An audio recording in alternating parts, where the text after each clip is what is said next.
This video is brought to you by Skillshare. More on that in a moment. Commander, EDH. Please don't play any mass land destruction. No counter magic here, because I can't deal with it. In today's episode of Commander 101, I am going to go through the 30 most popular commanders in all of Commanderdom and put them into a commander tier list. Commander. To do this, my methodology has been to grab the 30 most popular over the last 2 years on edhrec.com and put them into a tier list. This, my friends, is a tier list. I will be judging each of the commanders using the science of opinion. I'll be judging them on power level, the kind of people that play them.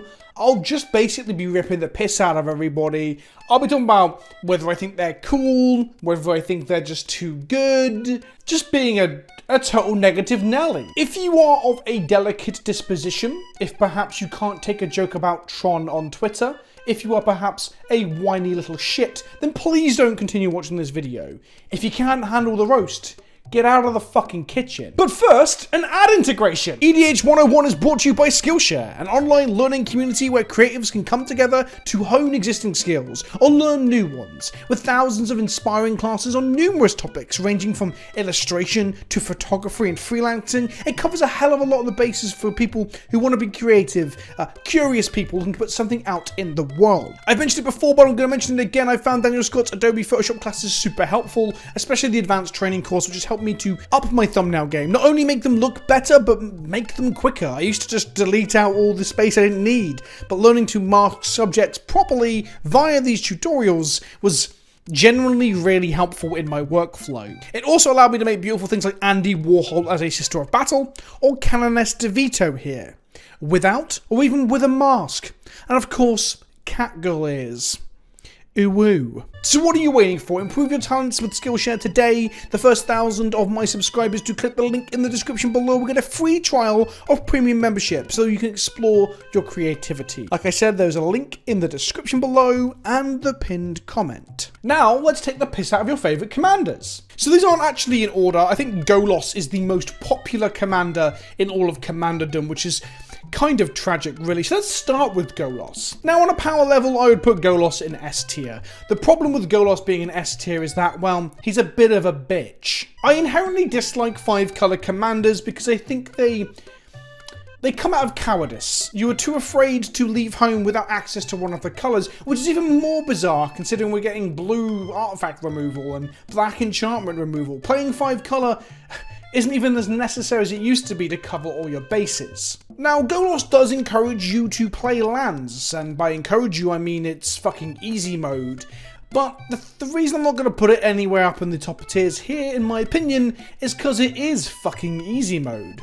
I'm going to put it in the C tier, the coward tier, because although he does incentivize you to play a lands-based deck, and I like commanders that incentivize you to approach a strategy, the second part of Golos, where you can just tap 7 mana and cast spells off the top of your library, is just, it's like having your cake and eating it. It's like oral sex on public transport. Don't unpack that. Next up we have Antraxa. Now Antraxa, oh god, what the fuck do we do with Atraxa? Atraxa's also one of those cowardly commanders where, because she's 4-color, spoilers, I'm not a big fan of 4 or 5-color commanders. Atraxa does lend herself to varying different archetypes. Planeswalkers, Infect and Planeswalkers. I'm going to put Atraxa in the top of C tier above Golos because she does lead to more varied decks where Golos just leads to good stuff decks, so I'll give her that. Morphon is a 5-color commander, does push you towards tribal, but it's basically just tribal easy mode. It's like he's a tribal commander for anything. Cool. I do want to put him at the top of the coward tier though, because it does give a tribal commander to any tribe you want. You can play tribal badges if you're so inclined. And if you're that kind of person, I don't want to play commander with you. Thrasius, the Triton hero, I do believe they only show up in so many decks because they are a partner, and they're the most popular partner because they're objectively the best one. Oh god, CEDH. CEDH. You bunch of try-hard bastards. I'm going to put Thrasios in B. It's not cowardly, but it's definitely try-hard. Okay, we come to our first 5-color commander that I don't think is for cowards. Scion of the Ur-Dragon was, okay, and I'm going to review my biases here, it was my first 5-colour commander. It's one of my earliest commanders too. I didn't really have enough dual lands, so my mana base was awful, but I played Dragon Tribal. Dragon Tribal Reanimator, for that matter, because you put them into the graveyard with his ability, and then you can bring them back. I like him because although he is 5-colour, he does incentivize you to play Dragon Tribal, as opposed to just playing good stuff. Yeah, I'm going to put him in A. Edgar Markov. I don't think Edgar Markov is cowardly. But I'm going to put him in the D tier, because vampires are for edgy boys. He has got by far the best eminence ability, to the point of it being fucking obnoxious. And what I really hate about Edgar Markov is that, is this just be how much I hate all the best commanders? No, not necessarily. The thing I hate about Edgar Markov is that it is the de facto go-to best 3-colour option for vampires. Like, you are literally hamstringing yourself. You're literally putting yourself at a disadvantage by not playing Edgar Markov, because it gives you access to red, black, and white vampires, as well as red, black, and white utility spells. He is incredibly powerful, but his design is so pushed, and he's got such a niche, I'll say market, a niche role in the commander that I'm going to put him in dog shit. Fuck him. Yuriko, I think, is a very cool commander. I think ninjas are cool as a mechanical thing in Magic, and also just everyone likes ninjas, right? I liked Teenage Mutant Ninja Turtles when I was a kid. I'm only 21 though. Wait, no, actually that doesn't work because there's been so many TMNT shows, isn't there? Yuriko needs to use the combat steps, so I'm going to put her in B. Below Thrasios, but above all the cowardly shit. Actually, no, fuck it. No, Yuriko can go top. I'm scared of her when I see her at a table, but I don't judge the person playing her. It's not a fucking Atraxa, is it? Breya is another 4-colour commander. I'm going to put her in the bottom of B. I feel like she's less of a cowardly option than Atraxa because she has an activated ability where you have to make choices. Sure, proliferate on Atraxa involves choices, but you're hardly ever going to go, No, you're just putting counters on all your shit. Don't fucking lie. So, Breya, I think, has more play to her. She's also better in other... Well, that's not true. Atraxa's seen a bit of play in Legacy in the past. Yeah, I think Breya just has more play, has more interesting lines to take. Karrik is just mono-black Storm.deck or Big Stuff.deck. I have a good relationship with Karrik. Myself and Karrik get along quite well. It's powerful. If I see someone sit down with a Karrik, I think they're probably doing very, very disgusting things. But I don't feel like they're taking the easy route. They ain't a coward, that's for sure. They're using their life total to pay for their cards. That's the opposite of cowardice. Wait, no, the opposite of cowardice is bravery. Is that brave? Is it brave to cheat mana costs? No, it's not brave. I'm going to put it in A. Muldrotha. I have a super soft spot for Muldrotha. I love me some Muldrotha. It's depressing that she's beating out the Mimeoplasm as the de facto bug graveyard commander. But that said, Mimeoplasm is a reanimator, a combo-y thing where Muldrotha is more value. I'm going to put Muldrotha in S tier because Muldrotha actually has some strong counterplay lines if we let people play cards like Rest in Peace. I think a Muldrotha where they don't have their graveyard fucked with is just too powerful, really, if I'm honest about it. But the fact that you can fuck with their graveyard, which brings their power level down. Like, how do you fuck with a Golos? I guess an Armageddon, maybe? No, I love Muldrotha. I love the play patterns. I love fucking around my graveyard. I like that people can interact with it. I like the sheer circus of value that she brings along. She is top tier good shit. Queen Marquessa. Okay, 3 colours, so she's not too greedy. She's not taking other parts of the pie that she doesn't fucking need. And I actually love the Monarch as a mechanic. I'm going to put Marquessa in S tier. No, I'm going to put her top of A. She isn't quite Muldrotha, but bringing the Monarch into it and getting all political, and that's one of the best things about Commander is getting political. Like, you know, fuck the Tories and all that. Kenrith, the Returned King, is going to be... Do I think it's a cowardly commander? Or do I think it's dog shit? I think it's dog shit. Let's go to my dog shit in there. Dog shit. Get off my fucking lawn. This is a commander that I don't think I've played against yet. It was in the top 30, which is strange. I've played against all these other commanders like a dozen times or more. Wow, most of them a dozen times or more. Layla, I don't think I've played against once. So I'm just going to put her in B. I literally have no strong opinions about Layla. I know that's not how you make content on YouTube. I know I've either got to be incredibly negative or give away tons of money. There are 2 ways to get views. That and makeup tutorials, I guess. Or being Jake Paul. But I don't really understand Layla. Honestly, I don't even remember what she does, and the card is too small on my screen. I could look her up. I'm not going to. Chulane. Chulane. It's the kind of card that I would play when I feel like being a coward. Chulane's a cowardly card. It's just so unbelievably good. It's like, why print a card that makes most other Bant commanders look like complete trash? It does everything. Why is it got... It draws you cards, right? It bounces your creatures and allows you to draw some cards. And it's got vigilance. And it's got 4 toughness. Like, why? Why does it have all these things on the same card? Any card that draws you cards for doing literally nothing is kinda lame. I know I play a lot of Tachova, but at least, like... No, I am probably quite lame playing Tachova. Korvold. Drawing cards for sack and shit. 3 colors, Injund, a dragon. Oh, I fucking love it. He grows, he's synergistic with himself, he's making you sacrifice things, just teaching newer players that sometimes losing life and sacrificing things, similar to how Karrik works, can be an advantage. So he's teaching newer players valuable lessons, and he's not just drawing you cards for fucking playing your creatures. He is the antithesis to Chulane. It's interesting that they were both in the ball decks, right? It's interesting that Korvold was playable in Standard and Chulane wasn't, for the most part. I just really like Korvold. Also, a Dragon Noble sat on a fucking throne. It's weird that we haven't really had that kind of imagery in Magic before. I guess the Elder Dragons come close. Niv-Mizzet, Perun. I'm going to put this as a solid B. I have a super soft spot for Niv-Mizzet, mainly the Firemind. I'm actually about to rebuild the Firemind. My first ever commander from the Dragon's Vault. Just a combo-centric table police control deck. Niv-Mizzet Perun is probably strictly better, other than the mana cost, I guess. And it doesn't combo with Curiosity, right? Oh, fuck, it does combo with Curiosity? Holy shit, it is just better than... It's just better than Firemind. I dislike when they make cards that are borderline or pretty much strictly better than older versions, especially of the Legendaries. I get it when it's like a Legends legend, but Firemind is still a really cool fucking Legendary from OG Ravnica. So I'd be playing, kind of like with Tachova and that Leviathan recently, right? So I'll be playing Firemind even though it's probably not the correct thing to do. I'll put it in B.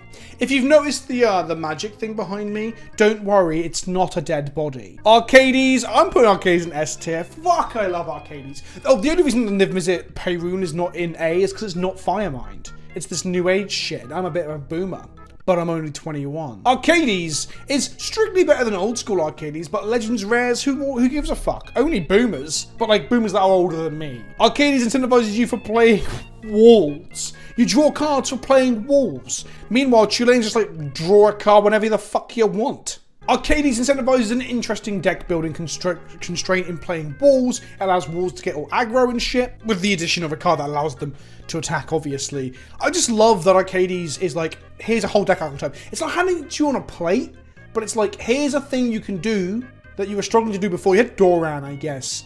But here's that.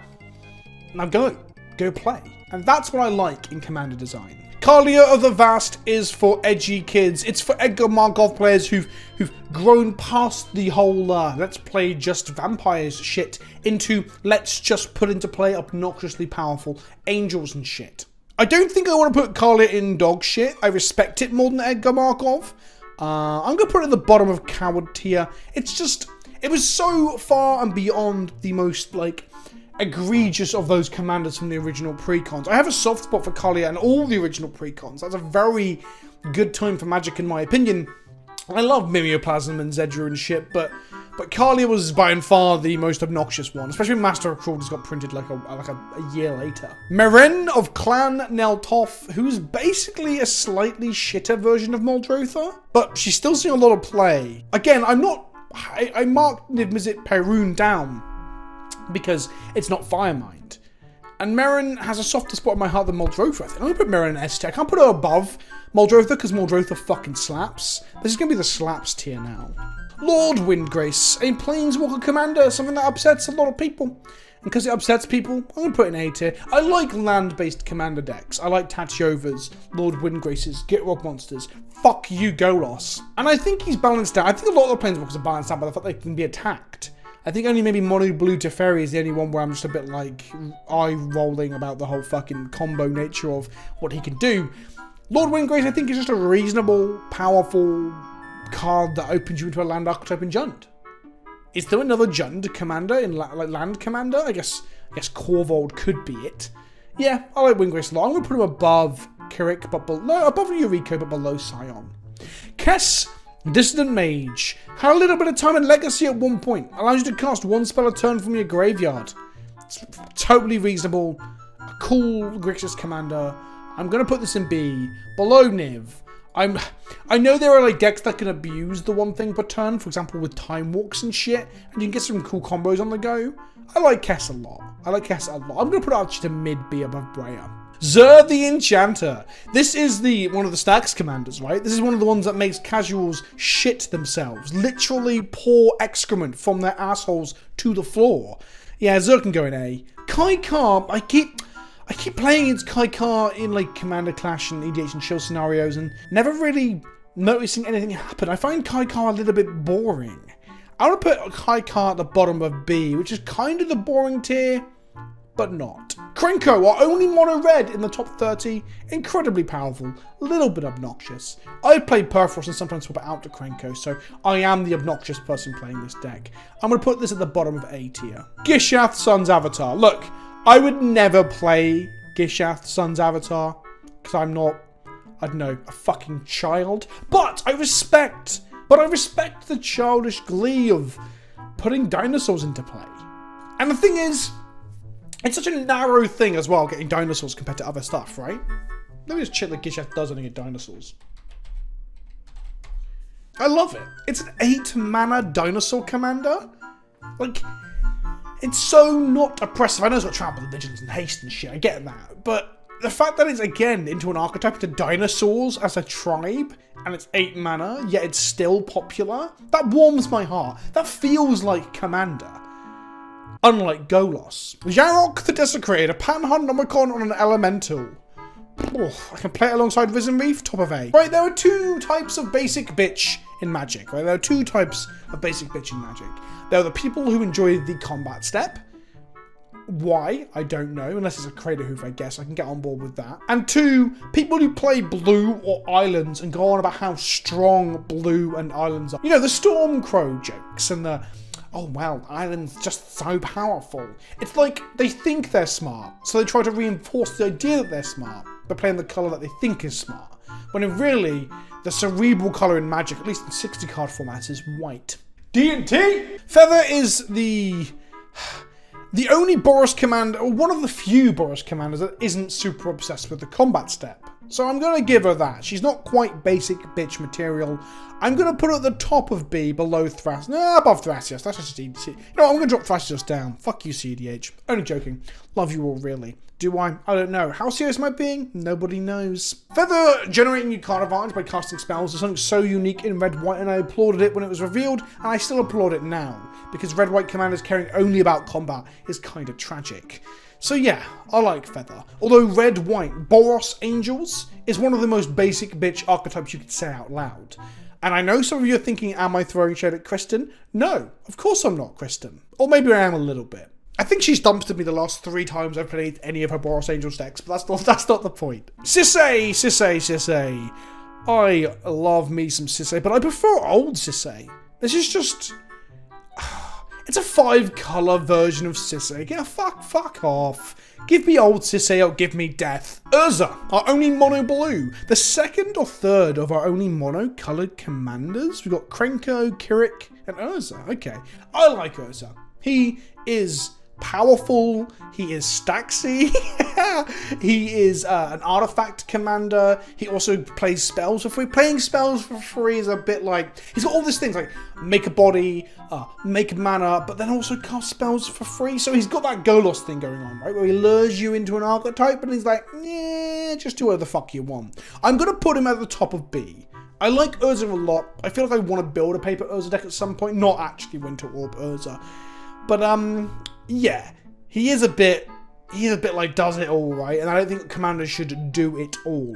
Speaking of doing it all, let's talk about card does not a lot. I don't understand why Tasigur Karlov is so popular. I get that aristocrats, sacrifice decks in black-white especially, are popular with people, and that's what this is, right? It's double death triggers. I wonder if thematically and flavorfully she is popular and that's what's pushed her up, similar to, well, actually most of these are on a power level, right? I'm going to put Tasigur in the top of dog shit. I don't really care much for her, and I know this is going to upset Olivia as well, but I don't get excited when I read that card's text. I'm like, yeah. So these are the 30 most popular commanders in all of Commanderdom, and I have rated them based upon the science of opinion and how they make my PP feel. It's interesting really that the top 30 commanders, some of them will have flavour, or like popularity because of who they are. I guess Urza probably brings a bit of that, Tasigur brings a bit of that, Edgar Markov is definitely popular because vampires are popular. But on the whole, I look at this list of commanders, and it's very clear that commander players just want to play powerful shit. I guess Gishath is the big example of, well, it still feels powerful and dumb and big and splashy. But Gishath is definitely the standout here of the weakest general commander, I think. Not saying it's bad. I'm not saying putting diamonds into play after your library is bad. It's just the worst of the cards here. So let me know what you think in the comment section below. Do you think I was too harsh? Do you feel called out because you play Golos? Well, you should, because you shouldn't play Golos. And to clarify, if you think I'm using this video to pick on you or to push hate towards you or to tell you not to actually play things, then you don't understand the fact that I'm just fucking about. This is one giant, huge, stinking, steaming shitpost. Okay, so just fucking relax. Have a little bit of fun with your hobby and your content and your fucking card game. Jesus fucking Christ. Don't forget, if you're looking to try out Skillshare, there's a link in the description below and the pinned comments. Let me know what you think in the comment section below. Don't forget to like this video, smash that fucking bell, and I'll see you in the next one. Ta-ta for now.